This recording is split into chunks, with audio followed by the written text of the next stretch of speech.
Hey, hello, welcome everyone. It's Meredith. I am here with our daily reading for Monday, the 7th of January, 2019.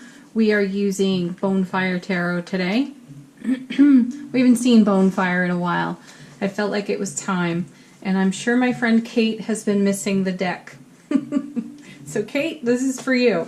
All right, let's see what is on the bottom of the deck for us today. We start with the Lovers.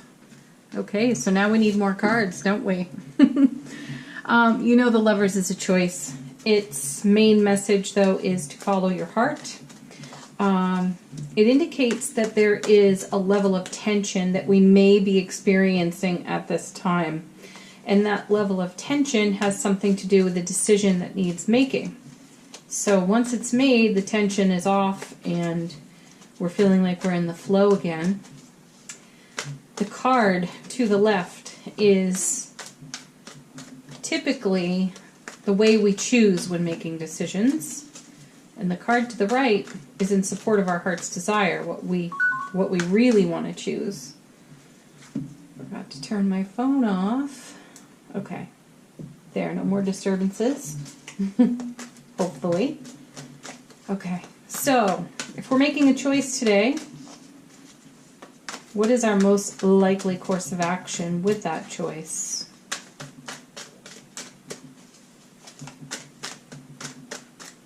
Okay. No cards are falling, so I am just going to pick. We'll pick from the bottom of the deck. And we've got the Hermit, which could be, which could indicate we need additional consideration before making a decision. We need more enlightenment. We may need to meditate a bit longer before weighing in. All right, let's see what our heart's desire is within the choice. All right, cards on the floor, Death card on the table. So the Death card is about transformation, simultaneous endings and beginnings. Look at that, 3 major arcana cards, but also we have, this is interesting, these 3 fell on the floor, so I will share them. We've got the World, which is great, fulfillment, completion, bliss, joy, love, awesome.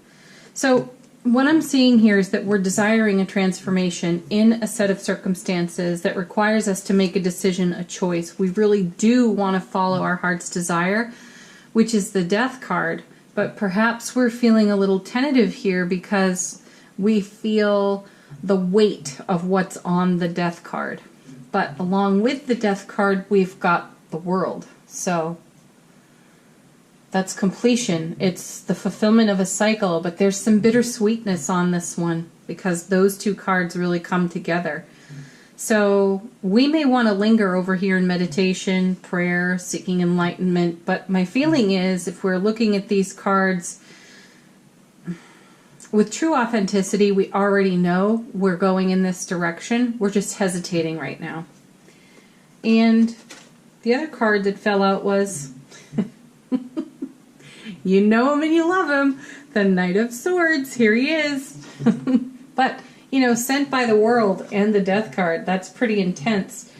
And then along with that is the 2 of Coins, 2 of Pentacles. So there's a harmony, there's a balance that needs striking here. We, according to these cards here, have yet to achieve it. And we're hesitating to make the decision. Hermit card. We'd like to linger here on the prayer, meditation, enlightenment facet. However, the light's already been shown on these cards over here, and we can't unsee them, can we? So we know that this decision has some bittersweet energy to it. There is an ending. My feeling is that it is a way of being.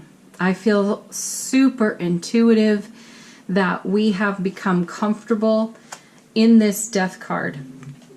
And I feel that we're reluctant to let go of what's familiar, even when what's familiar is not serving us. We understand that in the transformation that comes with change, that something really amazing is coming with it. World card.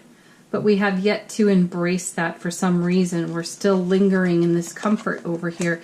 My feeling is that this has been a recovery situation from prior relationship. And many of us, we are seeing changes in our current relationships. There's a rekindling going on there, reconnection of souls and hearts, and that's so beautiful. And it's what we prayed for on the Hermit card. It's what we prayed for in the World card. It's been answered. It's been delivered.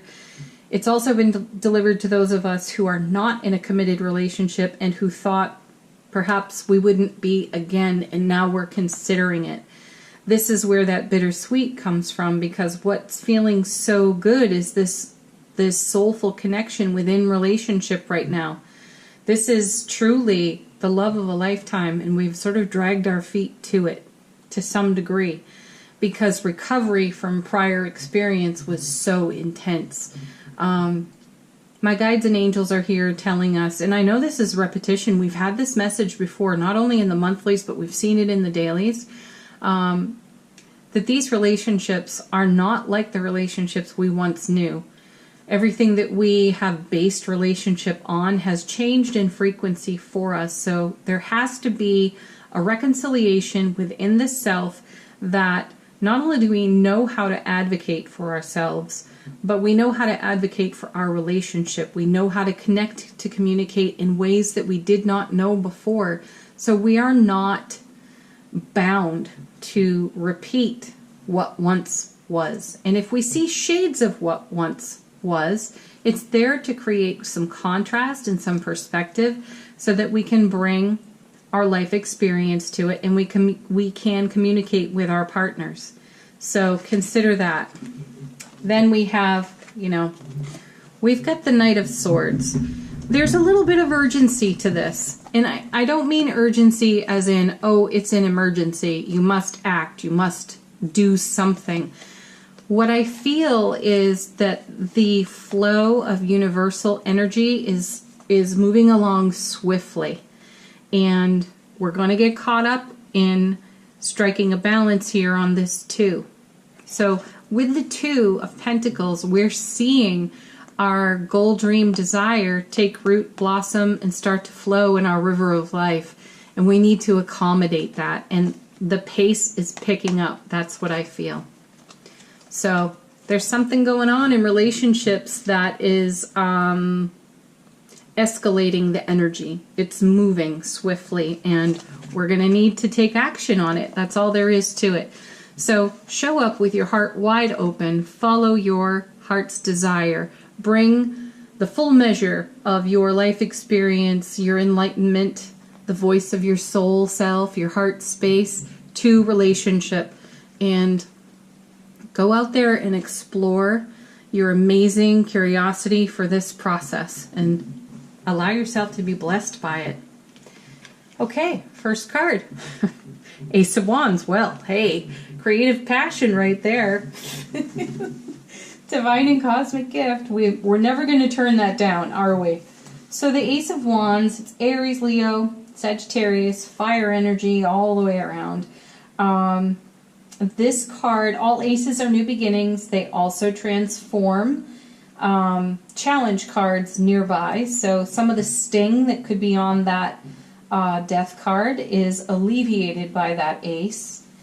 There's an essence of wild energy on this card. There's burning purpose. We have a drive and a desire to succeed. There's also very strong passion on this card. It's got a strong masculine energy to it, and it's quite vigorous, let's say. Yeah. This is a card too that helps us get comfortable here in this Two of Pentacles, which is sweet. That's another gift of this ace. It helps us find comfort in the unfamiliar, the wild, the untamed, which is where our curiosity is inspired and where we desire to take the leap of faith. So beautiful that we have this card while we're working through these other messages and experiences. Next card is the Hierophant. Yeah, you know, this is kind of backing up what's over here. Like, the Hierophant is all about tradition, values, a traditional way of doing things, but it's also a deepening commitment, and that's what's going on in relationship over here.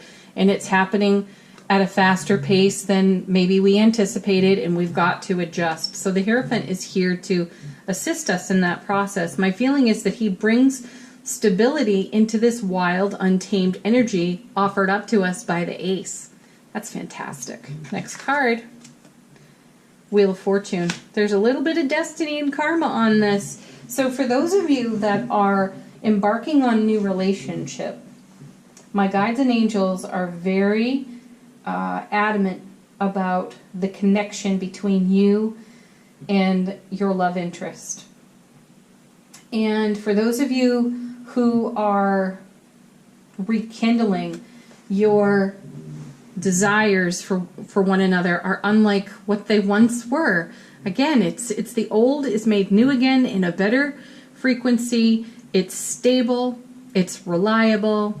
There is a traditional element to it for the sake of some kind of comfort to our ego process, but it's not hindering our spiritual process at all. And I love that the Wheel of Fortune is number 10 in the major arcana, because that's also a cycle of fulfillment. So we have it twice with the World and now the Wheel, and both of those are in the major arcana.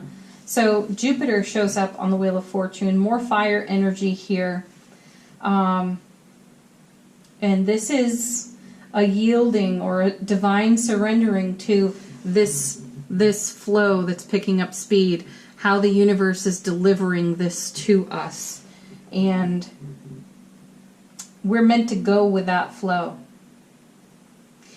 When the Wheel of Fortune shows up, we are witnessing destiny at work. It's divine intention rules the situation, which is fantastic. So Jupiter ruling this card, it's the lucky planet. It's all about good fortune. So it's better than you can dream it. There is a heightening, a quickening. That's why we're seeing this 2 here. It's why we're seeing the Knight of Swords. The heightening, the quickening of energy between people in their beloved commitment. It's sparking.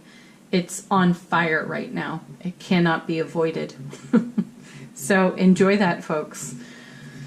Ooh, leave some comments, by the way. Let us know what's going on in this today. That's kind of exciting. Thank you, by the way, before I forget, thank you so much for all the comments that you've put up on the channel from watching the January monthlies and some of the dailies as well. Really love that you're commenting, love that you're interacting, and interacting with each other. Liking one another's comments is great too. It's deeply appreciated, and so too are all the new subscribers. I hope you're watching now, because my joy and gratitude for you for joining us here on the channel. We're up over 500 subscribers now. I'm super excited about that, so thank you. All right, moving on, we are going to go to Angel Answer cards. I'm just picking one card today, so this will be an answer to your question. So take a moment and ask your question. I was going to say while I shuffle, but we've got one that's already flown out of the deck. You ready? Peaceful resolution. This is nice. I really like seeing that card, because it means that this process over here is going to go a lot more smoothly than we maybe at first think as we're making a choice and a decision. We've got great cards, so it's good to know we've got a peaceful resolution here. Okay. Next card, last card, is going to be our affirmation card from Notes from the Universe on love and connection. And we get, love is the reason. Yeah, it's the reason for everything. Each person in your life is there for a reason, and that reason always has something to do with love. Like me, the universe. Yeah, it's all about the love, people. If you have a decision to make, and you're finding it challenging, You can ask yourself, what would love do? And then the answers get a lot easier. The way we choose gets a lot more simple, but it also gets a lot more profound. Thank you so much for watching, everyone. Have a beautiful start to your week. Happy Monday. If you have not yet watched your January monthly reading, check it out. It'll be linked for you at the end of this video. There's a whole playlist, one for each sign. Watch your sun, moon, rising, and Venus videos so you get the full scope of the energy atmosphere for the month of January for you and all of your sign, zodiac influences, okay? Have a beautiful day, everyone. Bye for now.